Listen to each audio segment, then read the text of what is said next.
I'm Lucy Rawlings Penegar, and a member of Gaston County's Historic Preservation Commission, and was on the North Carolina Preservation Board when this project started, and have been sort of like a cheerleader for this project over the years. Well, we've always called, most of the time when we work with historic properties, we call them by the original name, and so we've called it the Loray project from the beginning. The Gaston County Historic Preservation Commission started in 1979. So we had been involved in a lot of other projects before this one, saving other structures. And, but this one was a biggie, obviously. And when Preservation North Carolina came to us and said, you need to work on that big mill, and we were like, oh, that is a big project. And they said, well, we'll help you.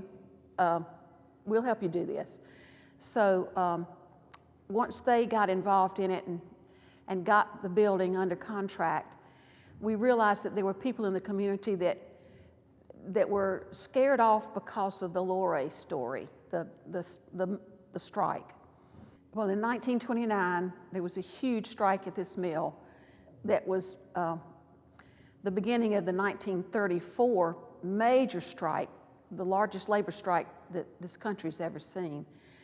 And so in 1929, the strike at this mill, when the chief of police was killed and a balladeer who was on the side of the Union was killed, it made the news all over the country and even in Europe. And so a lot of people in Gastonia wanted to forget that story, and they really just pretended like it didn't happen. But history is one of those things where you just don't ignore what's happened, you learn from it. And so one of the first things that we did was to try to get the community to come to grips with how they were going to interpret this strike from now forward. And so in 2004, we had a large symposium, and we had it just up the street at the, it's not Senior Center, it's the, oh shoot, I can't remember the name of the place, but anyway, it was very well attended. We had over 300, close to 400 people to come, and they came from all over the place. But we got a grant from the Humanities Council to do that, and we had some really outstanding speakers from Chapel Hill, from Queens College, from Wilmington, and just different ones. And Donald Shriver, who was from Union Theological Seminary, had written one of the books about the strike. And in his 80s, he came and spoke and was wonderful. He said, Gastonia, you've arrived. This is 75 years since the strike, and you're mature enough now to understand it and interpret it and learn from it. So it was a very successful, we had people speaking that were involved in the workers and in the African-American story here because of the workers in the mill, and from the police department, from the church's standpoint, and the neighbors all around. And so everybody had a different side, and we all came together and kind of evaluated that.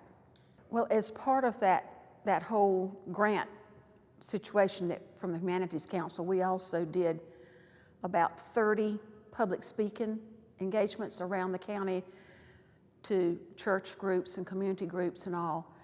And not just to get them to come to the symposium, but to get them all to understand why we were doing it. And so once that happened, it seemed like the atmosphere changed a little bit about, well, there's not just that story, there's the Firestone story. Because the Loray story was a hard time, but as soon as Firestone got this building in 1936, it really, really changed. Firestone did a fantastic job of helping the workers, and they had a ball team, they had a band, they had a swimming pool, they had just all kinds of amenities. They had a camp, and Firestone camp, and it was just a whole different story. And from then on until they left this building, there was a really good side. So there were two sides to tell, two different stories to tell. Well, Preservation North Carolina, of course, was looking for a developer to take on this project. And the first one that they had looked really good, but it just could not quite put it together. And then the second group had the same problems. It's just such a huge project with this many square feet. It's 660,000 square feet. So there were a lot of parts to it. And so finally the third group came to the table, and they had it all put together in 2008, and then you know what happened to the economy in 2008. So we had a couple years that we just sort of sat and waited to see what was going to happen, and a lot of us were really afraid that that was the end of it. But 2010, those guys came back and were able to put it together again. So what's here now is because of them. So you can't discredit exactly what impact they had on this community. Well, it is a very complicated project because there were so many moving parts to it. The city had to be involved in it somehow, and the county. You had to show local support for something this large. And because it's a historic building, there's some great things that come with that, but there are also some restrictions. You have to be sure that you don't damage the integrity of the building as you're fixing it, and for the future. So, so you have some hoops to jump through that have been kind of interesting. And then there are the tax credits, which is another piece of the whole puzzle. But the investors, you see, they brought money to the table themselves too, personally, and then they borrowed money too, and then the tax credits that they got. I think their vision has always been a combination of things in this building, not just housing, but a community spirit within the building with some commercial spaces and restaurant and the gym that's here and things like that. The swimming pool in the back is fun for the residents, but they want to bring in a lot of new people to see this building, not just because of the architecture, but because of it's kind of like the soul of Gastonia. When you talk about all of the mills that were in Gaston County, we had more mills than any place in the whole world. We had over 100 mills in this county. So we were the combed yarn center of the world. But this is the grandmama building of the whole place. And so for people to come in here and then get to come into the Kessel Center and see the story and be able to understand the whole story behind it it's a real feather in the cap, I think, for Gastonia. You're not going to find another building like this one in the whole southeast. There were some large buildings in the northeast in the beginning, but this was the largest one under one roof in the south. Oh, volunteering for this job was a fun thing. I brought school groups in here, community groups in, just coming in for big parties that we had and things to get people familiar with the building. There were a lot of nice events held here, and to learn to know the neighbors too. When we were concerned about the grounds being kept up because the city was, screaming, somebody's got to cut the grass. And Preservation North Carolina's in Raleigh. They don't usually come out and cut the grass for you. So we had to do a little bit of that ourselves. And I would come with my lawnmower, and the neighbors would come out with theirs and meet me on the street, bring me a Coca-Cola. And we would just, all of them would say, well, if you still believe in this, you still think it's really going to happen? And I would say if I didn't think it was going to happen, I wouldn't be here with this lawnmower. So we had a good time learning to know the neighbors and all, and their enthusiasm for it. Well, the building is huge, but the neighborhood is pretty darn big too. There are over 300 houses here. And it has kind of gone downhill. The neighborhood's had some major problems. So Preservation North Carolina has really stepped up to the plate with this part of it. And they've bought, I think, a dozen houses that they are fixing. Some of them they've renovated and have them for sale. But when they buy a house to redo like this, unlike the regular real estate market, they can insist that the person that buys it lives in it. And that makes the neighborhood change. If people own their own house, they're going to take better care of it. And so that's where we are right now, and we're working really hard at that. And I can see a change. If you go down Vance Street, that street was really the worst one, and they jumped right on that street in the very beginning and moved a couple of houses and fixed up a couple, and so that street. And then, you know, the neighborhood has been enthusiastic about it. The churches around here are so excited about this project.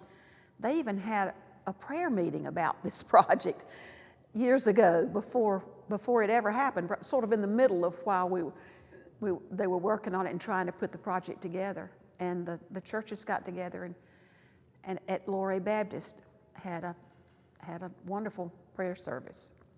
Well, first of all, I want to say that I was about to forget about the Optimist Club put a park in, and I think it's now a city park, but the Optimist Club started that on the west side of the mill, which was a great benefit too. And the difference of what I think from the beginning when it was first built and all the little houses were here for the workers and all, of course the streets weren't paved. It was small lots, so they didn't have a lot of space to bring their cow down from the mountains. But over the years, when Firestone first came here, they had projects where they planted yards and had flowers and helped the women of the house make their house presentable. But there's a lot going on this side of town now, and I think this building has spurred a lot of that. And if the Fuse project happens too, and it looks pretty positive, this neighborhood is really going to be, people are realizing they don't need a great big old house to live in. And it's kind of a nice, this small house love thing that Preservation North Carolina is zoning in on. I think it's going to be a real drawing card to this neighborhood, and I can see it being a really sought after neighborhood to live in. You know, coming into this building now and seeing what's here now it just makes me just so happy to see it, because a lot of people didn't think it could happen, and we had a lot of naysayers that said it's too big, tear down part of it, just use part of it. And I even thought about that at one time myself, but now to see what's happening, I mean, I always believed something was going to happen here, obviously. A lot of us did, because it's too good of a structure. It's built like a castle, and it's too much to throw away. We thought about what happened, how much of the landfill would this take up if you took this down? You know, it would be crazy. And then what would you put here? Somebody said, we'll put a park. Well, a park is nice, but it's going to draw people that'll just sit, and it won't have the interaction that this building is causing. I come in here and I see weddings going on, and I see class reunions, and I see family reunions, and it's more than I envisioned, honestly, because I knew it was going to be exciting, but I'm thrilled to see the numbers of people that are coming here. When we first started talking about this building and what to do with it, the mayor at that time, Jick Garland, set up a committee, and John Bridgman was the chairman of that committee, and we were to look at the building and talk about what we envisioned for it. And that brought a lot of people together in the very beginning. And then as time goes on, you know, people on a committee like that, you get really excited and then nothing happens, or you have a developer and then it falls through, and you think, oh my gosh, you know, this has taken a long time. And all the time, Myrick Howard, you know, would always say, you know, anything worth doing, it's worth doing it right.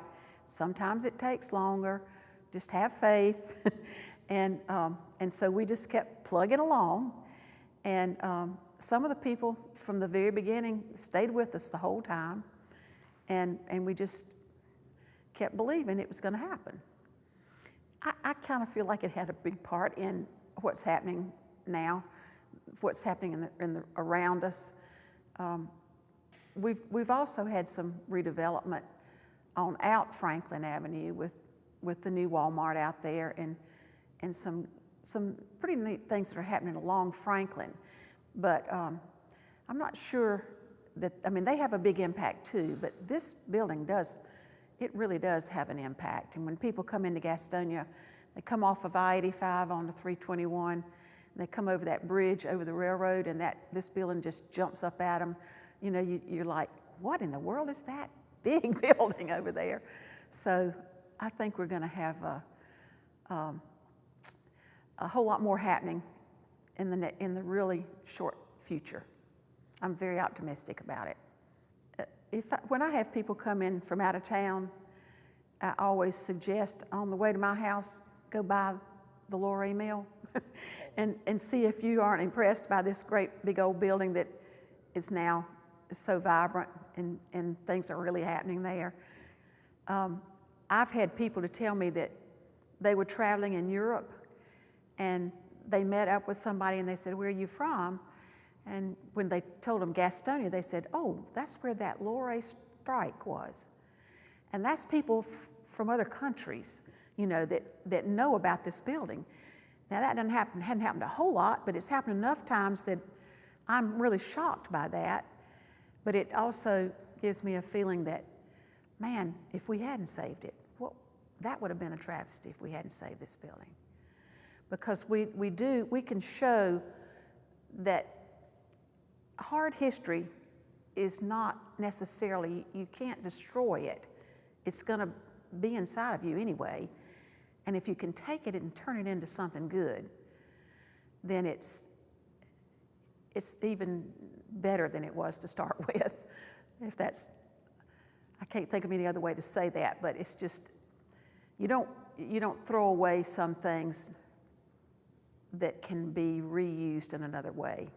There's some very significant history here about the African American workers, because in most mills, they gave them the horrible jobs of opening the bales or where there was a chance of fire, and breathing in all the fibers when you're opening up the bale, and sweeping. And so they never let them do any of the work with the equipment, with the looms or anything. Those are considered the more prime jobs. Right. More skilled jobs. The best job was a fixer, which was usually a man's job, but they got paid the best and all. They would obviously fix the machinery when it would break. But when the strike came and the union came here to try to organize them, one of their requirements was that the African Americans would have better jobs.